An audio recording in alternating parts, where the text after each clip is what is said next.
have you with us for breakfast. Bruce Hawker will join us at this time each week to talk politics, and of course this week we've got a new Nielsen poll out. Bruce joins us. How are you, Bruce? Well, thanks. Good to have you with us. Before we talk about the poll results, which are not good for Julia Gillard, one of the reasons, of course, they're there is because of the unpopular carbon tax, and there are rumours at least that there is some considerable disquiet among Labor backbenchers with regard to the tax. I'm sure they're picking up a lot of blowback from the electorate about the tax. Of course, the compensation package has now been introduced, so people will be getting money to compensate them for the tax. But is Julia Gillard coming under some pressure from within her own party to streamline things, to change the worst effects of the carbon tax? I suspect that there are people who would want to see that happen. The challenge really, though, is to be able to really change this scheme now that it's kicked off. You know, it's backed by legislation. It would mean going back to the Greens and talking about another arrangement. Well, it's almost impossible, though, in reality. I think so. I mean, the Greens have said that they won't tolerate anything. Apart from anything else, the carbon tax, they've spent the money going forward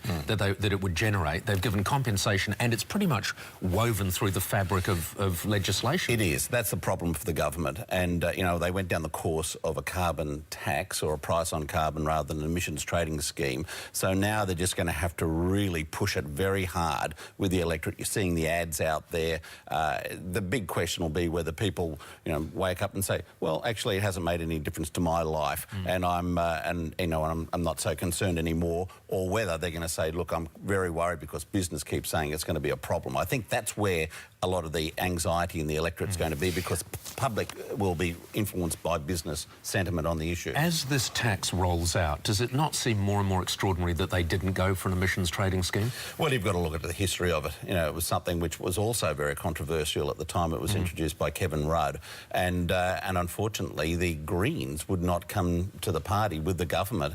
I think everybody, if they had the benefit of 20/20 hindsight, would say, yeah, we should have gone down this path, because under an emission trading scheme, the price of carbon would be about half of what it is under a tax. Well, and even for people that don't believe we should have any kind of tax or scheme at all, they would still say, well, at least it's much easier to understand and arguably a much fairer system. Well, it's an internationally driven scheme. It means that right around the world, governments are saying we've got to put a price on carbon, and this is the way in which we do it, through a marketplace where the business community basically... So it's a level playing field. Yeah, it is. It is indeed. Whereas we've got a tilted playing field, tilted away from us. Well, it's a problem at the moment because it is much higher than elsewhere, so the government has to push even harder to get its message across. All right, let's talk about the effect this is having, and a combination of other things on Julia Gillard. The latest Nielsen poll has the primary vote for Labor at 26%.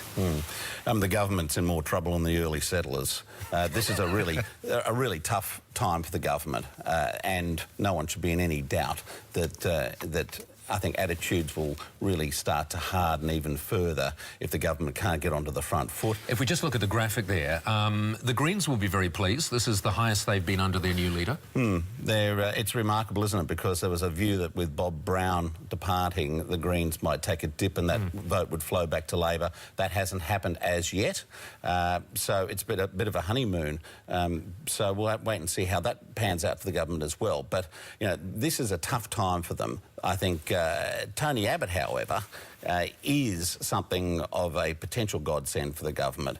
Notwithstanding those polling results, which are very bad, we do see Tony Abbott up there with a very high negative as well. Now, that's a hard one for him, isn't it? Because you could almost argue that the leader of the opposition, the main opposition, if they're doing their job right, should be expected to have a high negative vote. Well, there's one line of argument that says that exactly, and people like Mike Rann, when he was opposition leader in South Australia, had very high negatives, but he drove down the government's vote to the point where he won. Which is the primary job of the leader of the opposition, of course. But you do have to be careful that you don't paint yourself in a way that you have a lasting legacy. That's the problem for Tony Abbott, and I think attitudes are starting to harden around him too. The challenge for him is to be able to switch to a more positive mode, and I'll bet pounds to peanuts that that's exactly what the Liberal Party strategists are going to be doing now. We'll see a softer Tony Abbott in the coming weeks and months, and the government has to respond to that as well. All right, some of the interesting things that came out of this poll.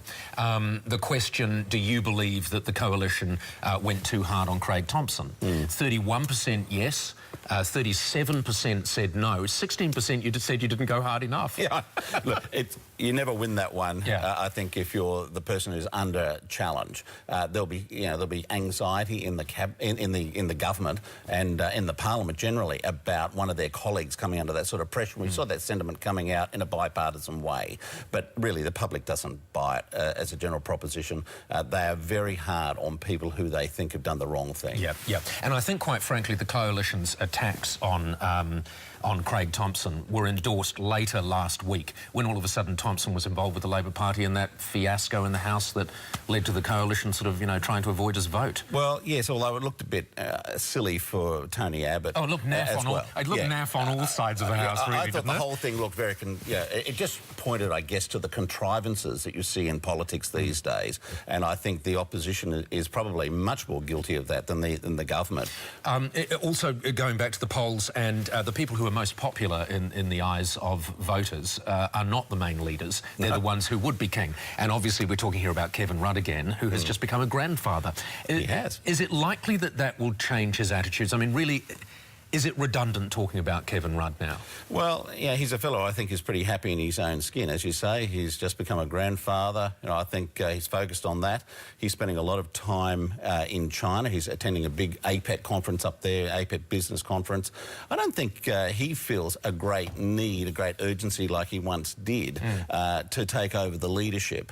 And so that, again, is something for the Labor Party just to manage. It seems to me that with no one stepping forward to take Julia Gillard on again, and that's exactly what Kevin Rudd said he would not do, he would not challenge, then they've just got to really push hard with her leadership. Yeah, and again, the polls, 45% don't want a change of leader in Labor, 52% do. That's still statistically very close. It's very close. What you are seeing in those numbers is a strong sentiment amongst coalition voters for a change of leadership. And, of course, they are, in a sense, the people that Labor has to win at the end of the day, the people get them across from the other side. So, these problems will be there for some time for the government. I've got very little doubt about that. Yeah. And it's very hard for any government to get out of a position where it's like... basically, it's a road to nowhere. It's a tough road that they've got to hoe. All right, Bruce, thank you so much for joining us. We'll catch you back a little bit later. Bruce Hawker, thanks.